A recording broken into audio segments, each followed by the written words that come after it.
এখন যদি স্ত্রী একটু কালো হয়, দেখতে একটু অসুন্দর হয়, কষ্ট নিয়েন না, জান্নাতে ঢোকানোর সাথে সাথেই সুন্দর হয়ে যাবে, ঠিক আছে? এবং এত সুন্দরই হবে যে আপনি অন্যদিকে তাকানোর কোনো ফুরসতই পাবেন না। এবং এছাড়াও এক্সট্রা হুর আল্লাহ পাক আপনাকে দিবেন। এমনি সাধারণ জান্নাতির জন্যও 2টা করে স্ত্রী থাকবে ইনশাআল্লাহ। আর আল্লাহর পথে শহীদ যারা হবে, কয়টা স্ত্রী বলতে পারবেন? 72টা। কয়টা? আমি বলবো এতগুলো দিয়ে কি করবেন? আরে ভাই, জীবনটা তো অনন্তকালে, 30 বছর 60 বছরের জীবনেই তো আমাদের লাগতেছে 4 জন, এই জন্য বেশি বেশি। এখানে মেয়েদের একটা প্রশ্ন থাকে, তাহলে আমাদের জন্য কি? অবশ্যই আপনাদের জন্য স্বামীদের সৌন্দর্য এত বেশি হবে যে আপনি সেই স্বামী ছাড়া অন্যদিকে যেতেও চাবেন। আরো প্রশ্ন আছে, যদি একজন স্ত্রীর একাধিক স্বামী থাকে তাহলে কি হবে?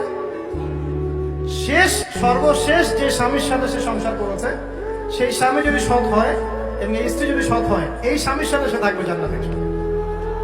একজন সাহাবী হুযায়ফা রাদিয়াল্লাহু আনহু ইন্তেকালের সময় তার স্ত্রীকে বলছেন, আমার পরে আর বিয়ে করবো না, যদি আমার সাথে জান্নাতে থাকতে চাও তাহলে আমার পরে আর বিয়ে করো না।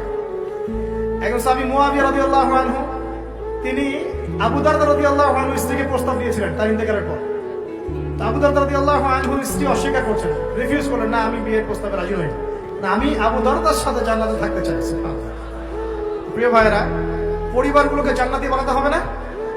অতএব স্ত্রী, সন্তান, আহাল পরিবার, আত্মীয় স্বজন সবাইকে নিয়ে দিনটা চর্চা করবো ইনশাআল্লাহ। আমরা যেন সবাই জান্নাতে থাকতে পারি, আল্লাহ পাক সেই তৌফিক আমাদের সবাইকে দান করুন। আমিন।